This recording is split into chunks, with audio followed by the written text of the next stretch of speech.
Joining me right now from the great Republic of Texas, Senator John Cornyn, who has been very busy all of this week with the Supreme Court confirmation hearings of Judge Amy Coney Barrett, and now going from that right into from the fire to the frying pan, or vice versa, into the big tech war. One thing right after the other. Senator Cornyn, it's good to have you. What a week this has been.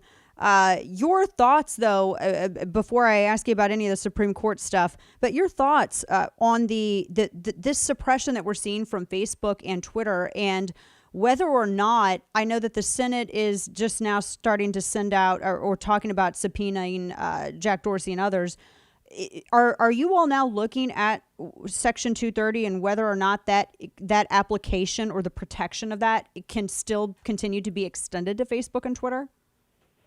Absolutely. And thanks for having me on, Dana. Mm-hmm.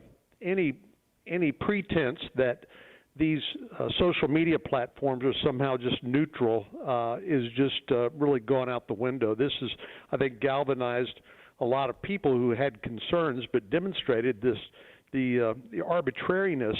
But frankly, it's not the arbitrariness as much as I'm worried about focusing on conservative voices and trying to put a thumb on the scale in our politics and in our elections that frightens me. I mean, that's not America. And so, yes, we'll issue subpoenas to the social media platforms, including Twitter, and we're going to demand explanations. And I think Section 230 is bound to change. And when you say bound to change, and this is what I think, well, at least on the right, one of the big discussion points, because and I told the radio audience, and we're speaking with Senator John Cornyn of the Republic of Texas, that this really ultimately, all of this suppression on social media platforms was ultimately led by left-leaning reporters. I mean, left-leaning reporters are even admitting this right now, even today on social media. And I know that a lot of, and I like how you said you're looking to change 230 because you're not saying to do away with Section 230, but something has to change. And it does make sense when you have social media platforms that are acting, for the lack of a better way to put it, like their own publication, like not so much as they're right. aggregating discussion or facilitating it, but they're showing people what they want those people to see, correct? Right, and suppressing any contrary voices. I mean, this is maybe an inflection point, I think, for the United States and for the world, and that celebrates freedom of the press, freedom of speech, and we are more than happy to compete in that space for the hearts and minds and the votes of voters. But where you have these huge multinational corporations basically deciding what you can and cannot hear, that is not the United States of America, so that cannot stand. Yeah, it cannot stand. And I love there's a lot of nuance in what you're saying, and I know that myself and a lot of other people very much appreciate that, because the conversation, particularly for those who aren't in tech or day in and day out, or even in new media, it can get kind of confusing. But when they watch NBC, or if they stream things like, well, Netflix, which is now getting a court challenge in Texas for one of the films that they had put out, magazines, anything of that sort. I mean, they're all bound by a legal obligation. They have the exercise of free speech, but what they don't have is protection from any liability for unprotected speech, which Facebook and Twitter right now, they're exempt from that totally. That's exactly right. Well, Section 230 that we've been talking about is basically, as you know, given them immunity. We've chipped away at that when it comes to child pornography, terrorist threats, and the like. So even Facebook and other social media companies have come around to understand that they are more publishers. But the thing is, they can't pretend to be a public forum and be censoring speech. That's just simply not acceptable.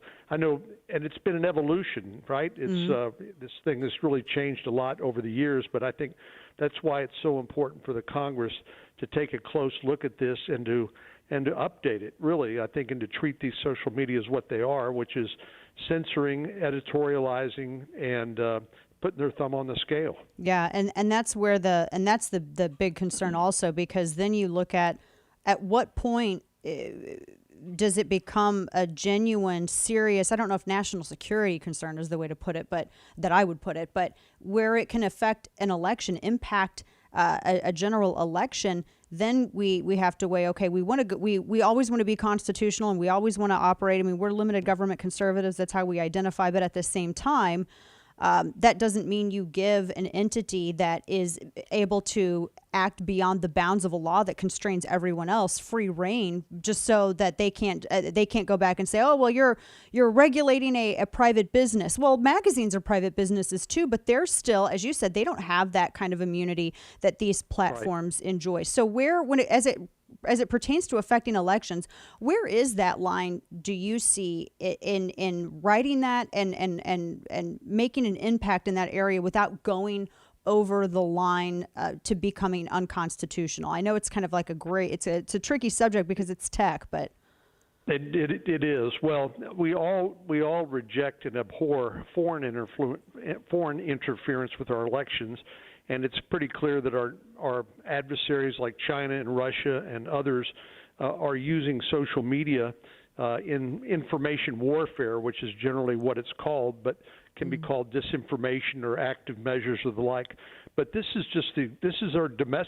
basically domestic information warfare, and they have no greater right to interfere in our elections than do foreign actors. And I think what we just need to do is update the law to treat them for what they are, at very minimum to treat them as a publisher, thus liable under the defamation laws and the like for slander and the like. But this is, as you said, a nuanced and complicated topic. That's why I'm glad the Senate Judiciary Committee is issuing subpoenas and going to bring all of these heads of these social media companies in before the Judiciary Committee and try to figure out exactly what the right answer is. Yes, Ben, you mentioned the Judiciary Committee there. I know they went after the House Judiciary Committee, apparently even locking their account because they Unbelievable. which I've never seen anything like that before. I mean, they've gone after, they're not stopping. And apparently even there have been some progressive journalists who, even as a manner of disputing the story, simply by linking it, they had their accounts locked. And I would think that trying to suppress the story just makes it even bigger as opposed to move the public attention away from it. I think that's right. You know, the mainstream media is pretty good at ignoring stories they don't like, but I think this will focus more attention on it, and I think maybe, strangely enough, that's a good thing. Yeah. And we're talking with Senator John Cornyn from Texas. I wanted to get your reaction to this. There was a moment at the hearing when everyone was up from their seats. There was a brief break, and I think for the most part, especially compared to the Kavanaugh hearing, Senator, I think it seemed like it went a lot better, at least, a lot more smoother with Amy Coney Barrett. But there was a hot mic moment where Senator Dianne Feinstein was talking about Judge Barrett, and she had said, quote, she's been pro-life for a long time, so I suspect with her it is deeply personal and comes with her religion. I wanted to play that real quick for our audience. And been pro-life for a long time.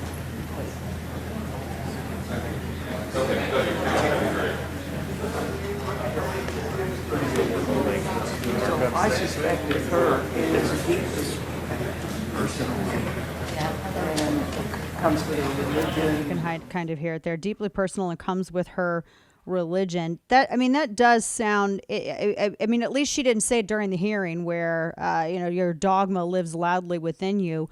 But what is your thought on that, and how overall do you feel like these hearings went, and will Amy Coney Barrett be confirmed to the Supreme Court of the United States?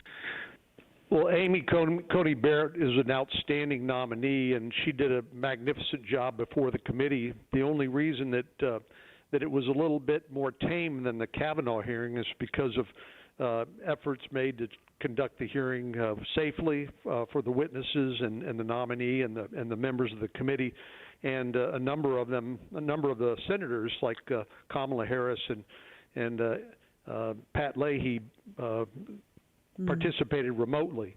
But Senator Feinstein's hot mic moment there recalls the statement that you just made, where she said publicly in 2017, when she was before the Judiciary Committee for her nomination to the Seventh Circuit, that the dogma lives loudly within you.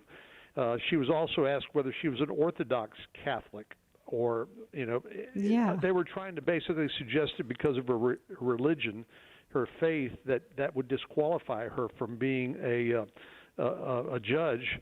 She's made very clear that she understands the difference between her personal views and her professional obligations. But Dick Durbin and Dianne Feinstein brought that up in 2017. I know they wanted to avoid it at all possible costs, but Senator Feinstein's hot mic moment shows that it's still lurking in the back of their minds. Yeah, there it is. Senator John Cornyn from Texas. Senator, we appreciate your time with us today and also your efforts there in the Senate on behalf of Judge Barrett. And we look forward to October 22nd. That's going to be the big vote, as I understand it, and that's when we'll get our ninth Supreme Court justice. Senator, thank you so much. God bless. Thanks so much. Thanks you. And take care.